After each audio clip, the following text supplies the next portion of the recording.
नमस्कार मित्रांनो, जय जिजाऊ, जय शिवराय, जय शंभूराजे. तर मी आता आहे रायगड जिल्ह्यातील महाड तालुका आणि पुणे जिल्ह्यातील भोर तालुका यांच्या सीमारेषेवरती असलेल्या वाघजाई घाटामध्ये. या घाटाला आपण वरण घाट किंवा भोरघाट देखील म्हणू शकतो आणि म्हणतात. त्या घाटामध्ये येण्याचं वैशिष्ट्य असं आहे की माझा मित्र राज चांदवेकर दुर्गरत्न प्रतिष्ठानचा आहे. त्याला आज या घाटामध्ये एक या दगडाविषयी जरा माहिती सांगायची ती म्हणून मी घेऊन आलेलो. तर या दगडाला मित्रांनो मैलदर्शक दगड असे म्हणतात. इंग्रजांच्या काळामध्ये 1 किलोमीटर मोजण्याचं साधन होतं. जसं की आपल्याला आता बघतो आपण रस्त्यावर जाताना की बाबा बिरवाडी एवढे किलोमीटर आहे, महाड एवढा किलोमीटर आहे.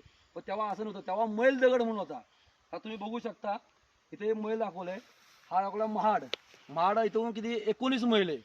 तर मैल म्हणजे काय, 1 मैल म्हणजे 1.5 किलोमीटर.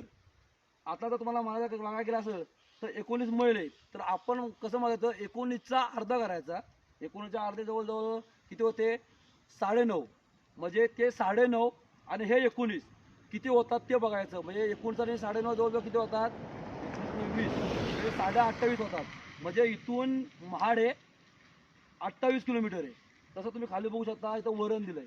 वरण ते 8 मैल आहे. 8 मैल म्हणजे काय, आजची जी हाफ किंमत काय होते आपली 4 होते. मग ती 4 आणि 8 एकूण 12 म्हणजे वरण ते इथून 12 किलोमीटर होते. पण इंग्रजांच्या काळामध्ये वरण हे फक्त 8 मैलावरती होतं. म्हणजे हा मैलचा आणि किलोमीटरचा फरक आहे. तर तुम्ही इकडे बघू शकता इथून दाखवलं आहे लोणंद. लोणंदला 47 मैल दाखवला आहे. तर 47 मैलचं म्हणायला गेला तर 47ची हाफ केली तर आपण होते 23.5 काहीतरी होते. ती 23.5 आणि हे 47 म्हणजे जवळजवळ 70 किलोमीटर हे लोणंद इथून आहे. म्हणजे ह्या वरण घाटातून लोणंद हे 70 किलोमीटर आहे. तर ते हिरडोशी दाखवलं आहे. हिरडोशी 6 किलोमीटर आहे. म्हणजे हिरडोशी इथून 9 किलोमीटर आहे. म्हणजे हा या दगडाचा माहिती पाहिजे. यासाठी माहिती अशासाठी सांगितली की हा जो दगड तो साधा सुद्धा दगड नाही आहे. इंग्रजांच्या काळातील किलोमीटर मोजण्याचं साधन आहे.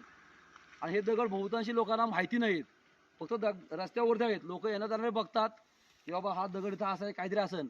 पण ज्याला शिकायचे त्या दगडापासून खूप काही शिकू शकतो आणि शिकण्यासारखं आहे. हेच दाखवायसाठी मी माझ्या मित्राला घेऊन आलो राज चांदवेकरला. धन्यवाद. जय शिवराय.